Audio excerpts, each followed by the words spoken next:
Hello everyone, how are you doing? I hope you are doing fine. Well, in the last class, we had discussed about alternating current. I hope you remember it. And in today's class, we will start with thermodynamics. Am I audible and visible to all of you? Can just raise hands and tell me that I'm audible and visible. Okay. Okay, great. I have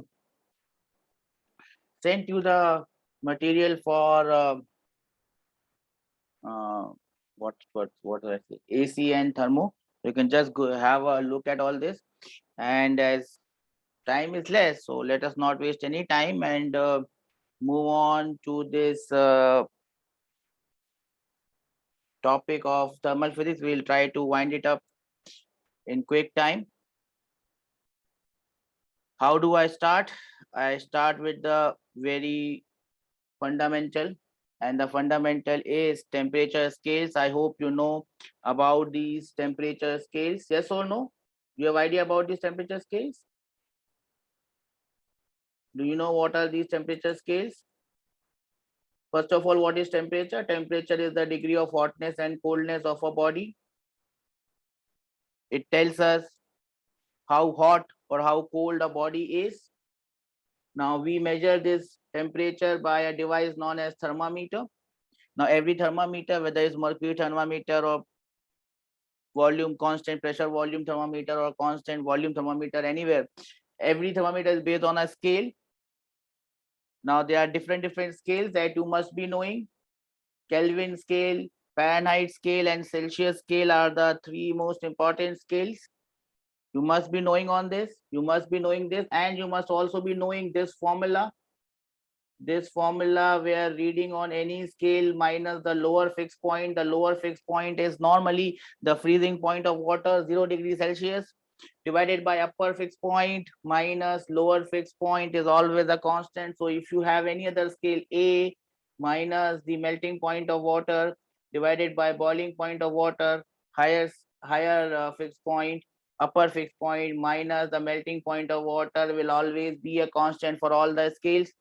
Whatever scales you use, this should remain constant. Do we understand this? Can I have raised hand that you know this? Okay, we know this, so I can just quickly move forward from here. The questions based on this are very simple. I hope you must be knowing about those questions, so there is no point wasting on it. We move further into thermal expansion. Now, what is this thermal expansion? When something is heated, or for that matter, cool down, when it is heated, it grows in volume. We call that phenomena as thermal expansion. Now, for solids, we can think of this thermal expansion in three different ways. We can, if we have a very long wire, a one-dimensional object. Remember, no object is one-dimensional. We live in a four-dimensional world, 3-dimensional space, 1 dimension of time. Forget about time right now, it's not mechanics.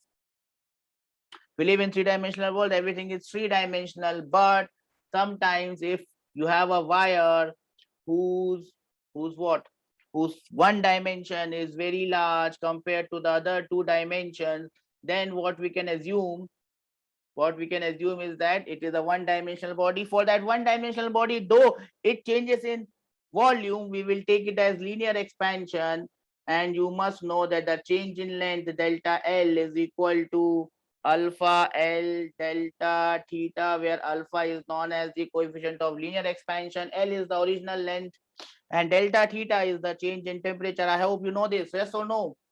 So the new length becomes the new length LT becomes L plus delta L. We all know this. Yes or no? Shall we move forward? Well done. We move forward.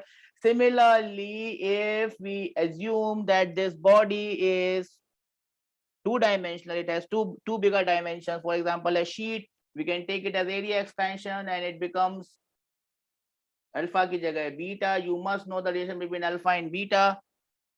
Beta is 2 times alpha, or if we have alpha 1 as the coefficient of expansion in one dimension, alpha 2 as the coefficient of expansion in the other dimension, beta will be equal to alpha 1 plus alpha 2. Do we know this? Can I move forward? Yes or no? Sometimes there are some solid which I call it at anisotropic solids which do not have same coefficient of expansion in the 2 dimension. In 1 dimension they can have a coefficient of expansion alpha 1. In 2nd dimension they can have alpha 2. In that case beta becomes alpha 1 plus alpha 2. Similarly, for volume expansion for isotropic solids which have same coefficient of expansion in the 3 dimensions, gamma becomes 3 times alpha. If they have different expansions in different dimensions, gamma becomes alpha 1 plus alpha 2 plus alpha 3. Please raise your hand so that I can move forward with this one. Okay, so far so good. Now similar to expansion on heating, it will contract on cooling, but in some cases they may also contract on heating. Some rubber-like substances contract on heating because transverse vibration of atoms of substance dominate over longitudinal vibration. Basically, rubber-like substances, they can also, this is an exception where they contract on heating. Now, how do you apply this concept of thermal expansion? In various things, you can apply it on a bimetallic strip. You must be knowing this bimetallic strip. This bimetallic strip is basically consisting of 2 rods of different metals, let us say steel and brass. Now what happens when the temperature changes, both the rods will not have same expansion. Someone will have lesser expansion, someone will have more expansion. So what happens if you make them into one? They will bend like this. Who will bend on the inner side? This is the inner side. And who will bend on the outer side? Please let me know. This is the inner side, so this is the center somewhere here, and this is the outer side, the center. It is away from the center. It is away from the center. Who will bend on the inner side and who will bend on the outer side? Please let me know. Fatafat, jaldi say. Inner side less alpha, sir. Yes, the lesser coefficient of expansion wala rod will bend on the inner side, so it will be towards the center, and the more expansion coefficient wala will be on the other side. Effect of temperature on the time period of a simple pendulum. I hope you know this. Delta T by T is half alpha delta theta. We know this, yes or no? Delta T by T is the time or fractional change in time, or time gained or time lost per second. Do we know this? Now this type of question may not be a question of thermodynamics. This may be a question of errors and significant factor figures wala jo chapter hai usme it can also come. So a lot, and remember, when does the clock lose time and when does the clock gain time? The clock will lose time, that is, it will become slow. If temperature increases, it becomes slow. If temperature decreases, it becomes fast. Am I clear? You all know this, yes or no? Okay, now you have this thing. This is known as thermal stress. Now what is this thermal stress? If you have this rod in between 2 fixed ends, and then if you change the temperature of this rod, what happens?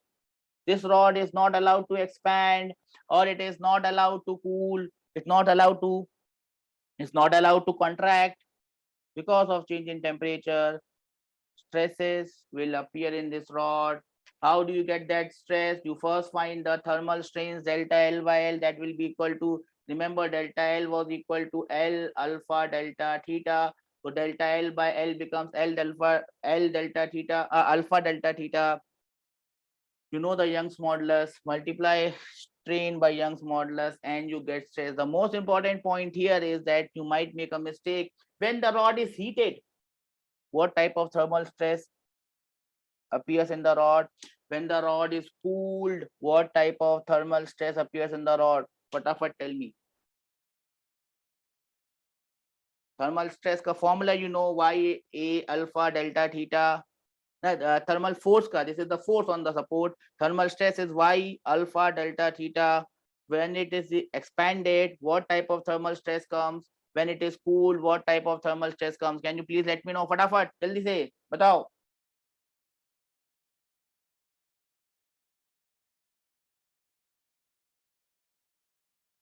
Remember, when it is heated, it tries to expand, but it is not allowed to expand, and hence the stress developed is compressive because it is now compressed by the two fixed supports. On the other hand, when it is cooled, it tries to contract, but this supports don't let it to contract, and hence it expands, and the stress is expansive.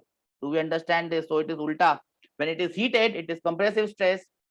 When it is cooled, it is expansive. Am I clear? Do we understand this? Can I move ahead? Yes, well done. Next one is the next question that comes in this will be error in the scale reading due to expansion or contraction. You have a metal scale which is used to measure things. When the temperature is same on which it is calibrated, calibrated means it is marked, then then the scale reading, SR means scale reading, TV means true value. True value and scale reading will be same. If you are reading it at a higher temperature, that means what will happen? It will contract, it will expand, the true, and then the spacing between the markings will increase. That means a bigger thing will appear smaller. That means true value will be greater than scale reading. Do we understand this? Well, if you are measuring at a lower temperature, then what happens? This scale contracts, mass become closer, so bigger thing, smaller thing will appear bigger. I hope you understand this. Don't make a mistake on this factor. One more thing that you must be aware of is the expansion of cavity. If you have a cavity inside a metal, when you expand, the cavity does not contract, the cavity expands. Do we understand this?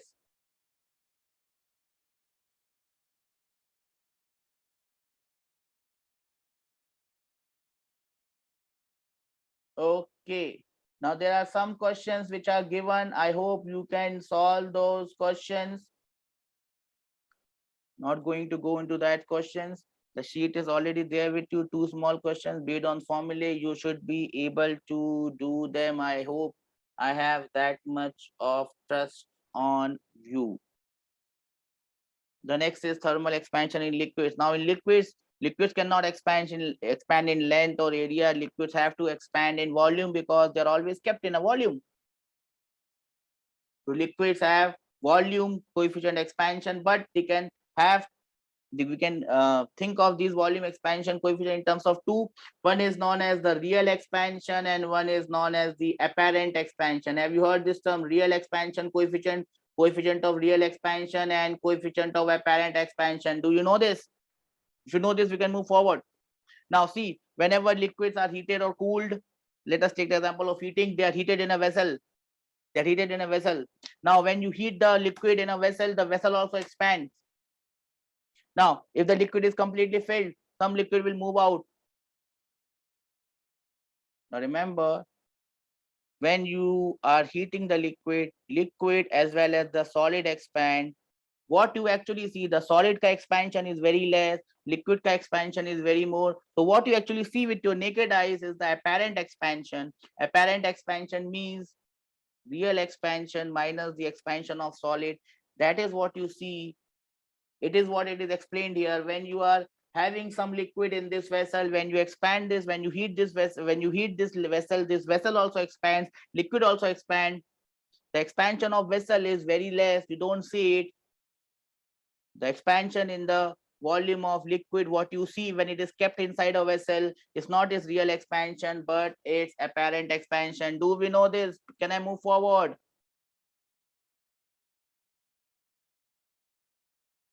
So one coefficient is known as coefficient of apparent expansion. It is the apparent expansion in volume divided by the initial volume. Real expansion means real expansion in volume divided by the original volume. This is the formula. Coefficient of apparent expansion is equal to coefficient of real expansion minus coefficient of expansion of the solid body or the vessel in which it is kept. It is given very nicely in a question in SCV. I hope you have done that question. Do you know this? Shall I move forward from here?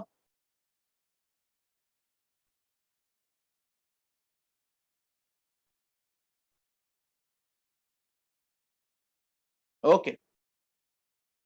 Now remember, here is a small table that might help you. Coefficient of real expansion is normally very higher compared to the expansion of the vessel.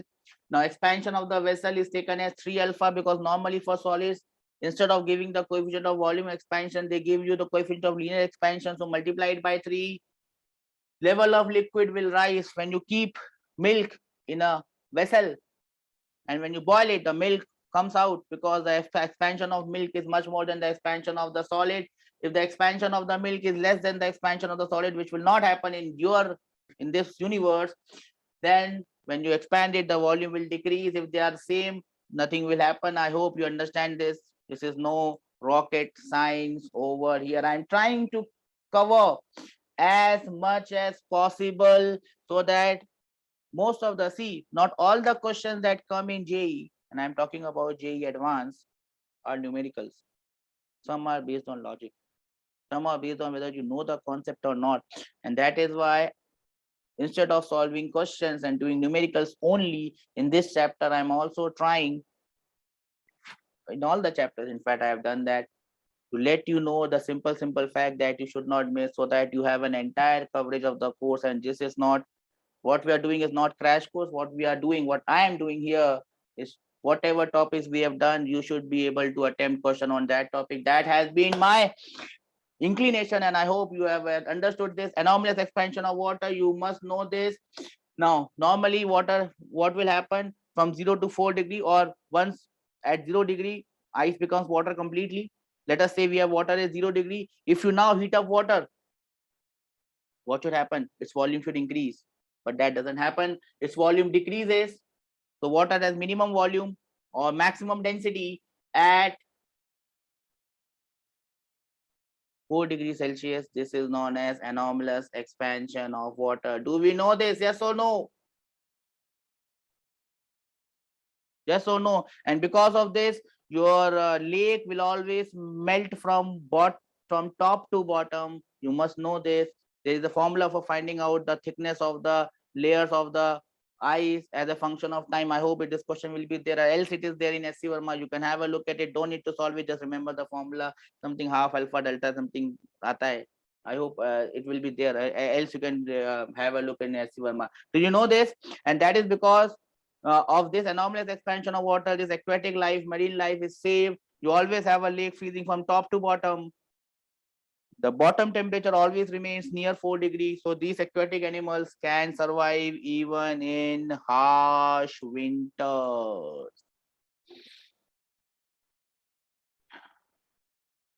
Let us go forward and see what is next. Next is heat transfer. Up till now, so far so good. Yes or no? Thermal expansion we have done. Okay, let us first go through the heat transfer first, and then thermodynamics. I mean, first law thermodynamics and KTG. First we'll do KTG, then thermodynamics. All this, what should I say? Oh, that degrees of freedom and all that. First we'll do degrees of freedom, then we'll move on to this one. Let us first move through heat transfer. Everyone knows the modes of heat transfer: conduction, convection, radiation. No prizes for getting this.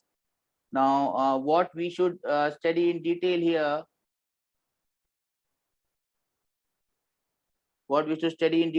are conduction and radiation, because convection is just for theory purposes, and it is, you are not expected to solve any numericals. If they give you any numerical, they will also give you the data behind that numerical. So I will also let you know what sort of data they give you.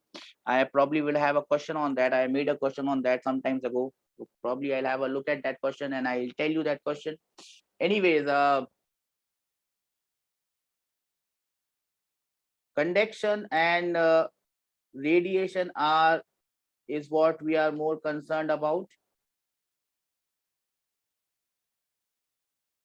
Conduction and radiation are we are more concerned about.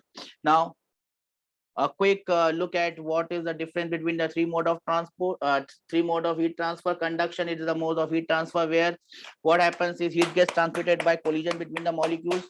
So if molecules are closely packed, more heat transmission. Therefore, it is a major means of heat transfer in solid bodies. In mercury, mercury is the best conductor. In liquids, it's a slow process. Convection, it takes place because of the motion of particles. Here in this collision, particles are not actually moving, but in convection, particles are moving. Cold milk, when it stays at bottom, when it is heated up, it goes up, and the hotter milk goes up, the colder milk comes down. Same happens with air. Your AC is throwing cooler air down, hotter air goes up, it cools it, throws it down. Therefore, AC is put at the top, not at the bottom, because if you put that AC at the bottom, it will only cool the lower air and lower air will not go up. That's why you put AC at the top. Do you understand this? Yes or no? That is convection. That is forced convection, because AC is forcing your air. Natural convection, land breeze, sea breeze. Natural convection, that is land breeze and sea breeze. Radiation. Now, when you come to radiation, I'll tell you about radiation. The first concern, the first concern to us right now is conduction. I hope you know what is conduction, right? Now this, why did we do conduction now? First, because it is related to electric current. Instead of calling heat energy, yes, heat energy, it is a form of energy. I hope you all know this, right? We will call it as heat current. Heat current is delta Q by delta T. You all know this, yes or no? And how does heat flow? Heat flows because of temperature difference. So we'll call it delta T divided by thermal resistance, RT. So this now becomes same as I is equal to V by R. Do we understand this? Yes or no? Can I have some raise hand? So whatever question is a question of conduction is basically a question of electric current. I hope you understand what I am saying. Yes or no? Yes or no? Well done. So I can simply write it like this: Q by T, the rate of heat flow, is minus because it goes from higher temperature to lower temperature. K, coefficient of thermal conductance. Area of cross section, dt by dx. Dt by dx is also known as temperature gradient. I hope you know this. So I can write this as like this: delta Q by delta T, or I can write it as very nicely dq by dt. dq by dt will be equal to minus K A dt by dx. This is the first form that you must remember. Do you remember this? Yes or no? Please raise your hands. dq by dt is the rate of heat flow. dt by dx is the temperature gradient. Do you know this formula? Yes or no? The second formula that you must know: thermal current, I thermal, is equal to change in temperature divided by R thermal. I hope you must know these two basic formulae, because all the questions in the conduction will be done by either number 1 or number 2, depending on which one you call as number 1 and which one you call as number 2. Now, very important point over here is that you understand what do you mean by a steady state. What is a steady state? Just give me a minute. I'm feeling very thirsty. I'll just get my water. 1 minute. Think about steady state. I'll just be back. I'm just feeling thirsty.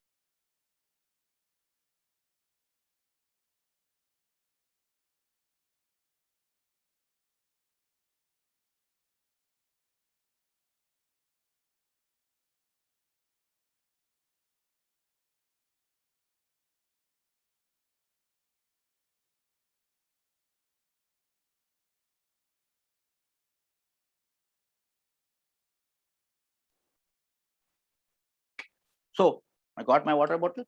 Now, what is the steady state? Now, Sir, as to temperature is linearly increasing with length.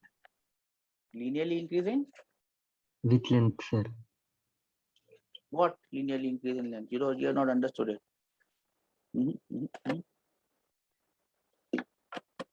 See, what do you mean by steady state?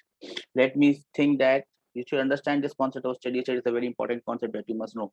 See, Why does conduction take place? Because of temperature difference. Let us say temperature T is T1 here, temperature is T2 over at this end. Now, as soon as conduction begins, the temperature of this rod at this end is not T1, and temperature of rod at this end is not T2. It will take some time for this temperature to come to T1 and T2. More time it will take for temperature in between. Now, when conduction starts, whatever heat energy is leaving this point, the same heat energy or heat current is not leaving the other end, because some heat is absorbed in the various sections that are in between. Some heat is absorbed there. If I assume that there is no other heat loss and it is insulated, what will happen? All these sections, different sections, will reach a temperature, and these temperatures will then remain constant. Remember, they will not be equal to each other, because if they become equal to each other, conduction stops.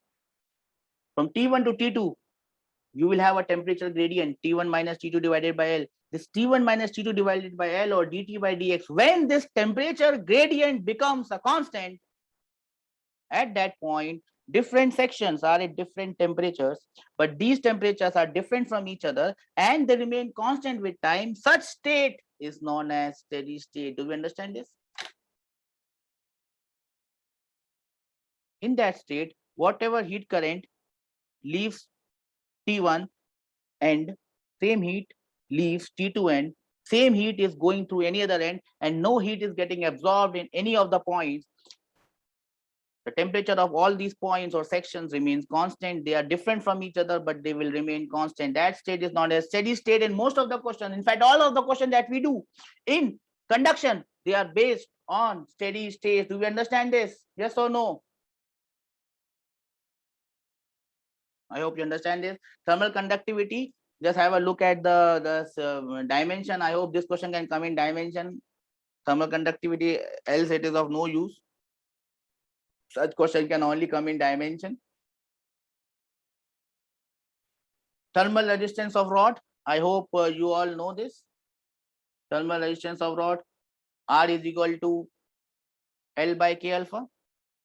It is same as R is equal to rho L by A. Remember, R was the electrical resistance, L was the length of the conductor, A was the area of the conductor, rho was the resistivity. If you write this formula in terms of conductivity, sigma comes here. Do you remember that? Sigma is conductivity of the body. Do you remember this? Here, instead of electrical conductivity, there is thermal conductivity. L by Ka becomes your thermal resistance, and this is known as thermal current, Th minus TL by R. I will tell you a small story here. I told you the way I do electric circuits is by the nodal theorem. I got the concept of this nodal theorem from this chapter on conduction. I did a question on conduction, and then I thought, if this can be done in conduction, why the same concept cannot be applied in electric current? And that is how I created my own nodal theorem, which I told you in previous lectures. If you have missed it, see it again. I see, yes, this was the question. In fact, not exactly same, but this was a question. Some say similar question was there in SCV. That gave me the idea for nodal theorem when I was of your age in 11th, end of 11th standard. I was in the thermodynamics. I was doing thermodynamics. We had to find the temperature of this point. So I call the temperature as T. I assume that I1 current goes here, I2 current goes here, I3 current goes here. So I'm assuming that T is more. So T minus 12 divided by R1, T minus 50 divided by R2, and T minus 4 divided by R3. From here, I got the idea for nodal theorem. Do you understand what I'm saying, or it is going above your heads? That is how I understood that this is a node, and I can make outgoing currents from this point, and I1 plus I2 plus I3 will be equal to 0. I just took this and applied it there. So I was not the one who found it out. Someone else did it, but I used my brain to use it to my effect, and that is what I call smart hard work. Smart hard. I hope you know how to solve this question. Yes or no? So this will again remind you of the nodal theorem. This point is a node. Each wala point is a node. T. Here they have asked T. I could have asked V, because all these are V's for me now. 12V, 30, 50 voltage, 4 volt. So all these are V's. That is how I got the idea of nodal theorem, and that is how I apply it. So that is my secret. I have shared my secret. I hope you can share yours. So see, just one question changed my life. And see, understand this? Got this? That is how I write it, right? Why I write it like this? Because I did a question way back in the year 1994. But that time I did not have this sheet. Okay, this sheet is purely new. I think I had this question in SCV, and SCV has not changed. Probably I did switch from SCV at that time. Anyways, enough of my story. Series in parallel, slabs in parallel, slabs in series. I don't think there is anything that I have to say here. I hope you understand this. There's nothing I could say here. So as you can see, all these slabs are in series. One temperature is here, one temperature is here, and remember these are different sections. This is steady state. So heat current here in this section will be T1 minus T2 divided by the resistance of this, T2 minus 3D divided by resistance of this, T3 minus T4, T4 minus T5. Simple. I hope you understand this series question. Fatafat. It's no time that we have that we can waste on this. Yes or no? So see, they've done it in a similar fashion. They've done it in a similar fashion. Now, once you do thermal current in this fashion, you will get a lot of ideas of how you can actually use this concept in electric current. Don't have much time here. If you would have been there with me from the 12th standard, I would have given you some very tremendous ideas. But right now, it's not the time for me to confuse you. I will just move ahead with whatever knowledge I think is important for you right now. Equivalent conductivity and equivalent resistance. I hope you can know this. R1 plus R2. There is no rocket science over here. Slabs in parallel. Again, no rocket science over here. Temperature difference is same. Resistances are different. So temperature, thermal currents are different. I1, I2, I1 plus I2 will be total current. No prizes for getting this one. You would be lucky if you get a question here from this side. I don't think it's possible. They will make a variation of this question, sure. They could make a variation of this question, sure. For example, a variation of this type could be there where you have what? Where you have this thing, sort of this thing. You can even have a V-stone bridge in between. So you have a rod connected like this as well. But if you see the ratio, this ratio divided by this ratio is same. No current flows in this row. So basically, any question which comes on slabs is basically a question of electric current. Don't have to make it more complicated than it already is. You can easily do it by this. In fact, 3 topics are very similar. When I do one, I cover all the 3. Resistance, finding the resistance of this, finding the capacitance of this, or finding the thermal resistance of this, finding the current, finding the charge.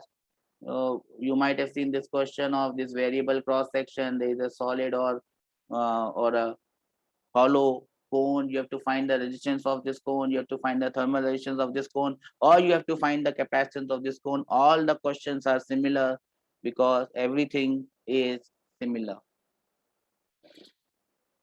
So,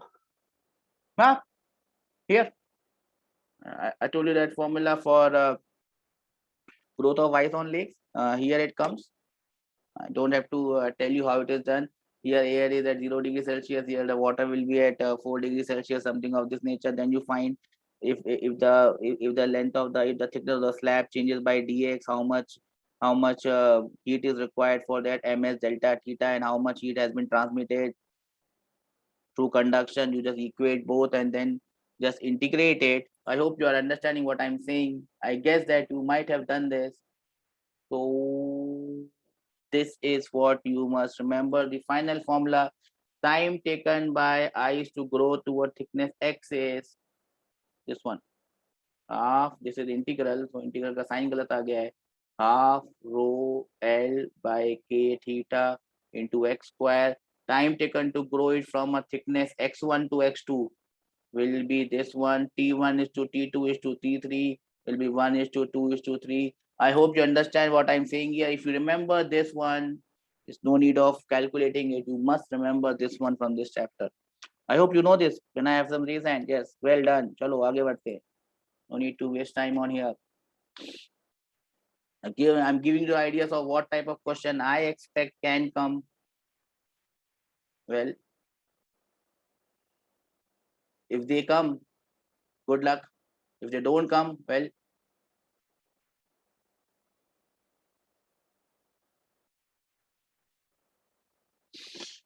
you'll have to try. See this question. Now, probably you have seen this question in resistance. You might have seen this question in capacitance. No matter what, no matter what, this question remains the same in all the three cases. Whether you have to whether you have to find electric current through this or you have to find thermal current through this question remains same. A hollow spherical ball of inner radius A and outer radius 2A is made up of a uniform material of constant thermal conductivity K. The temperature within the ball is maintained as 2 T naught and outside the ball is T naught. Find the rate at which heat flows out of the ball in the steady state. The temperature at R is equal to 3A by 2, where R is the radial distance. Can you do this?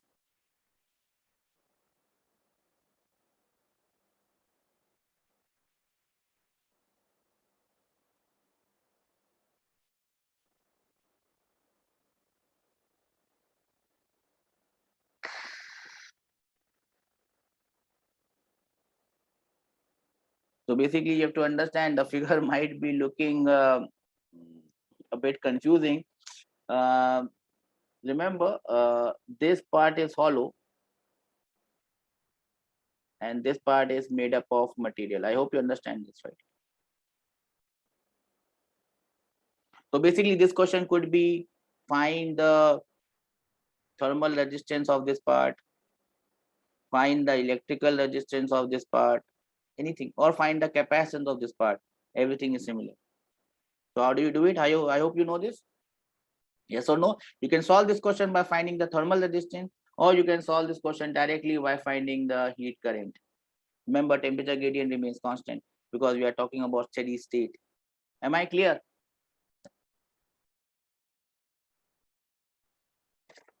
So we are using formula number 2. If you are using it by thermal current, dq by dt, thermal current will be equal to minus only indicates that heat is flowing from higher temperature to lower temperature. Minus k, you take a spherical shell of radius r, 4 pi r square dt by dr, change in temperature, temperature gradient.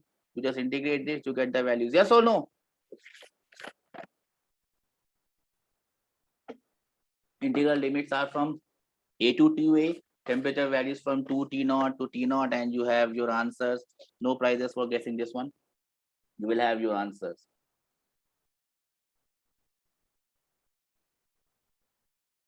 I've already talked about conduction. Let us finish this class with convection now. You might not have any question coming on convection numerically, but you should have an idea. In convection, what happens? This is the mode of heat transfer that takes place basically in liquids and gases. In liquids and gases, these molecules are free to move. So what happens? The hotter one will go up, the colder one, because they are dense, will come down. If you heat something, hotter air goes up, colder air comes down. So that phenomenon is known as convection. If this is happening on its own, when you're boiling water, hotter water goes up, colder water comes down. This is natural convection. If you are forcing it, fan is forcing air downwards. So this is forced convection. Your AC is forced convection. The bhatti, they put air inside, but that is forced convection. Do we understand this? So when it is not flowing naturally, it is forced convection. When it is flowing naturally, it is natural convection. You know this? Yes or no? Then there are phenomena based on convection, lands and sea breeze, formation of trade winds. I hope all of you know this. There is no point of me wasting here.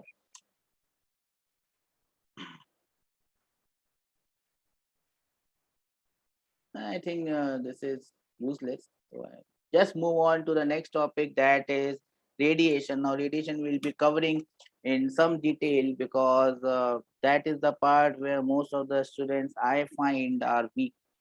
Conduction, as I said, is more like electric current, and all of you are good enough in electric current for those things. Wow, what is radiation? Now, when we talk about this term radiation, now this radiation, what do you mean by this term radiation? Anyone can tell me the answer for this? Radiation. What do you mean by the term radiation? When you think about the term radiation, radiation means the process by which thermal energy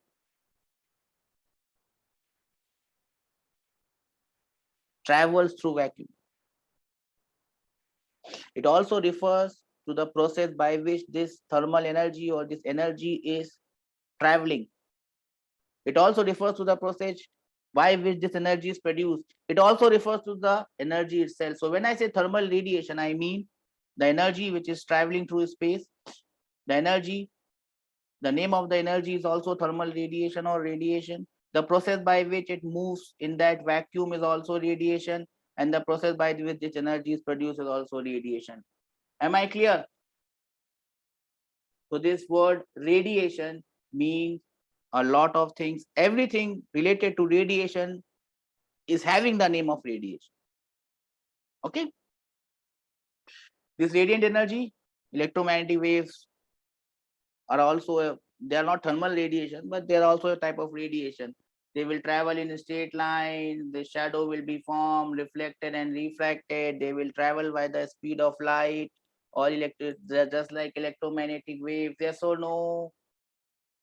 They can travel through vacuum. They can be polarized. So they have just all the same things as what are valid for what? Valid for electromagnetic waves. Now, you are not able to see this thermal radiation because their wavelength, you see a very small spectrum of light, very small spectrum, where you call visible light. The wavelength of the heat radiations are more than, you cannot see them. You might have seen that movie Predator. It's a movie when I was of your age. Even it was released in that time in 80s. There was a movie called Predator. They made more parts there, but they were all stupid. Now this Predator is an alien. He comes to Earth, and obviously Arnold kills him. He comes to Earth. Now when this Predator sees, he does not see human beings. He just sees radiation. Colder things are blue, hotter things are red, very hot are orange, and all that. Vibgyor wala thing. I'll come to that Vibgyor wala thing also. Violet, B. So the Predator sees that thermal radiations. Uh, some people might have told you bat can see in uh, even at night at very low light, because they can see wavelengths. Probably they can see thermal radiation coming out of us. Never know what happens inside. We don't know. We see a very small spectrum. Heat radiations are above that spectrum. We don't see them. Done. But sometimes we see heat radiation, right? Sometimes we see flames, red flame in your gas stove. You see blue flame. Sometimes they are in the visible range, and you see them. When they are in the visible range, how they come in the visible range, this will come in this chapter. I will let you know. Don't worry. Okay, now once we talk about this thermal radiation, there is something that you must know, and I always start with this Prevost theory of heat exchange. Now, what is this Prevost theory of heat exchange? Now, everybody, this body, everybody is emitting thermal radiations at all temperatures. It should not be at absolute zero. If it's absolute zero, then it will not emit any thermal radiation. All bodies at all temperatures, apart from absolute zero, will emit thermal radiation. But at the same time, they will also be receiving radiations from other bodies. They will also be absorbing. So, whenever you are radiating, or emitting, or radiating, what are the different things can happen? One process is radiation. You are emitting energy. The process by which you emit energy is radiation. The energy that you emit is also radiation. The process by which it moves is also radiation, and that energy is also radiation. So when you are emitting radiation, that is one thing. At the same time, you are absorbing radiation. You might be reflecting radiations. You might be transmitting radiation. So basically, there are three things. One is emission, four things: emission, absorption, reflection, transmission. Do you understand this? Emission, absorption, reflection, transmission. You can call transmission as reflection as well, going from one medium to the other. Emission, absorption, reflection, transmission. Now, while I'm emitting radiation, I'm also doing all these things: emitting, transmitting, absorbing, reflecting. Let us not make it so confusing. Let us just keep only emitting and absorbing in the picture. If I am emitting and absorbing at the same rate, emitting and absorbing at the same rate, my temperature remains constant. I am emitting more, absorbing less. Emitting more, absorbing less. I will lose energy. I will cool down. I am absorbing more, emitting less.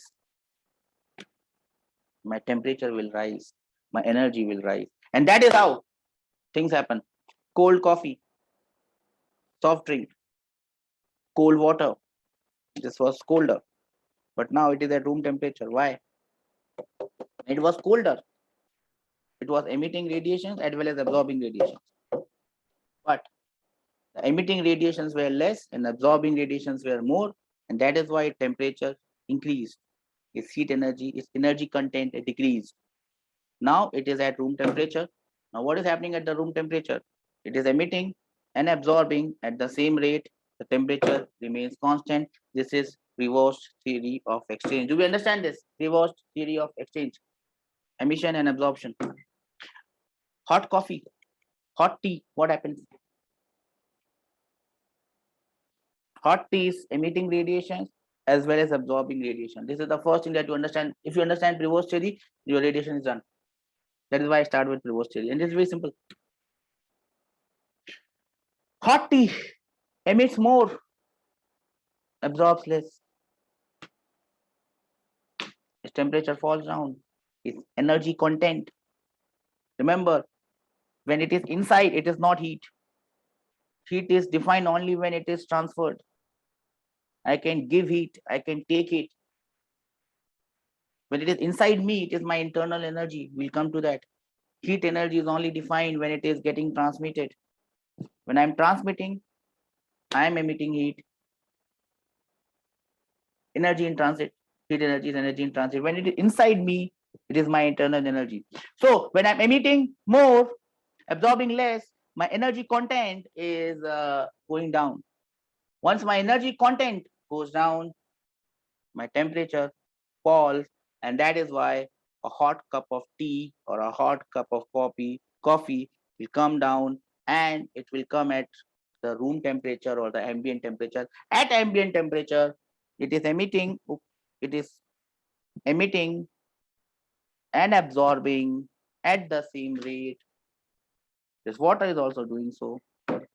This bottle is also doing so. I am also doing so. I'm feeling a bit hot because since I'm talking, I'm emitting more energy. I'm absorbing less, so my temperature is going down or down and up, down and up, down and up. If I relax, stay myself cool and calm, I will be at the same temperature as room. I will emit and absorb at the same rate. That is Prevost theory of exchange. Got this? So what we have heard here are some terms, and in this chapter on radiation, there are only terms that will come to you.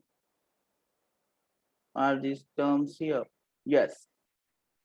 So we'll have a look at these terms and we'll call this class off. We'll call this class off. For first term is reflectance for reflection. One is absorptance for absorption, and one is transmittance for transmission. So when energy is falling on someone, when someone radiation falls on a body, it can either absorb, absorptive power. It can either reflect, reflectance or absorptance, reflectance, or it can transmit, transmittance. Total energy is Q. Either it will be reflected or absorbed or transmitted. If I divide all this, R plus A, reflectance, absorptance, transmittance will be equal to 1. If I just neglect transmittance, there is no transmission. R plus A will be equal to 1. R plus A equal to 1 means if A becomes 0, R becomes 1. If R becomes 0, A becomes 1. Good absorbers are bad reflectors. Good reflectors are bad absorbers. If I take transmittance as 0, transmittance doesn't help. So this is how I will end my class with absorptance, reflectance, transmittance. This plus this has to be equal to 1. If I forget transmission, R plus A will be equal to 1. More good reflectors are bad absorbers. Bad reflectors are good absorbers. What about radiators? Are good absorbers good radiators? You must be knowing it. We will discuss. We'll start with this point in the next class. There are terms in this chapter. I have sent you this sheet. Go through the terms. If you understand those terms, this chapter is done. This chapter means heat transfer. Once we do heat transfer, we'll move on to KTG. We'll see some important points in KTG. Then we move on to all this CP, CV, and all this. What is this? Degrees of freedom. Then we move on to first law of thermodynamics and we'll call it a day. So that's the class for today. I hope you enjoyed it. Till next day, that is tomorrow. We'll meet you there. Take care. Bye. If you have any doubts, you can ask me.